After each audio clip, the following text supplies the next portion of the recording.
Hey everyone, it's Strange Michael. I hope you're doing well today. I have a review here for a film that I caught on Hulu that came out in 2023. I had never heard anything about it. I have other channels on YouTube that I watch pretty consistently that covered the film last year, and I completely missed it. It's called It Lives Inside. And again, I saw this on Hulu. I assume this is going to stick with their platform or something. Anyway, this is following a family of Indian Americans, which was kind of cool. Not Native Americans, but like actual Indians. And the daughter is a little bit more Americanized because of the culture she grew up with here in America, but her family are like straight from India, immigrated here. And her mom seems to have kind of a struggle with her, wanting her to keep their family customs, their cultural customs, more so than just being so Americanized. And she used to have a friend, the daughter that is, the main character here. She used to have a really good best friend that she basically grew up with, who I guess over the last year or so, maybe the last 6 months, she's had kind of a falling out with. They were childhood best friends all the way until now into high school, and wherever she had this falling out with this friend, that friend has started kind of acting like a goth chick, and she also carries around this jar with some kind of, it looks like it's painted completely black, and we're not really sure what that jar is or what it's about. But she begins to suspect something else is going on with this girl. When they had their falling out, it was more of a just stop talking to each other rather than a situation where you actually like physically hate each other. A lot of the kids at school make fun of this ex-friend of hers, but she doesn't really feel like doing that. She just doesn't get along with this girl that well anymore for no reason of either of their own faults, you know? They just don't talk, really.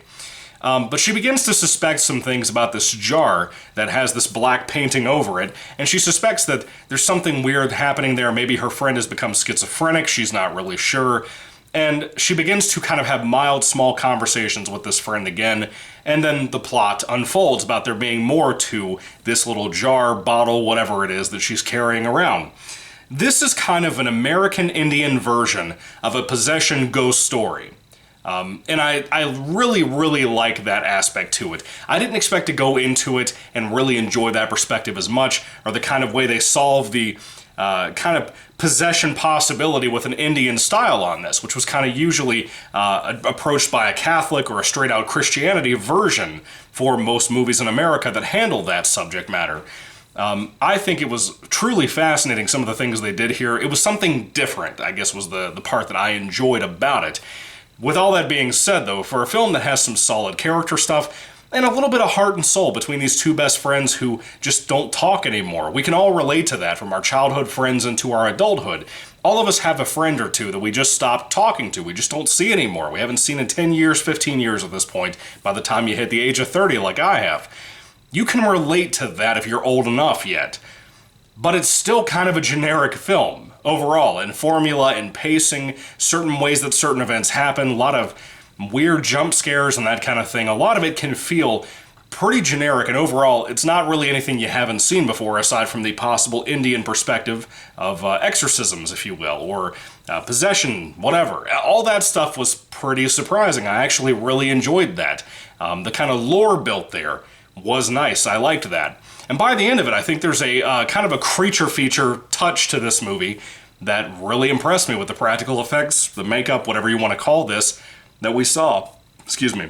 By the end of the movie, I thought I was pretty impressed with what I was seeing with the particular creature thing that's involved here a little bit. Aside from that, the film looks okay, but it's just kind of overall generic. And I hate to say that. I feel like I'm kind of an asshole for bringing that up. But the film doesn't offer that much. What it does offer is some cool new stuff that I liked, and I enjoyed it. I genuinely want to give it credit for that. Is it a one-time watch? Absolutely. Absolutely. I will never come across this on Hulu again and think, you know what I really need to watch again? It Lives Inside. This film it doesn't have much to offer, but what it does have to offer is pretty cool for what it is. I'm surprised this didn't get a theatrical run, as far as I know. If it did, it doesn't surprise me it wasn't talked about because it didn't look spectacular. It wasn't something most of us even knew about in the community of horror fans. But anyway, with all that being said, the film has its little elements that I really dig, but overall it's forgettable, you know? If I had rated Lives Inside, excuse me, let me try that again. If I had to rate I can't get the title said, It Lives Inside, on a 5-star basis, I would probably give it about a 3 out of 5, but it's a weak 3 out of 5. You know, it's generic rating for a generic movie is what I would say.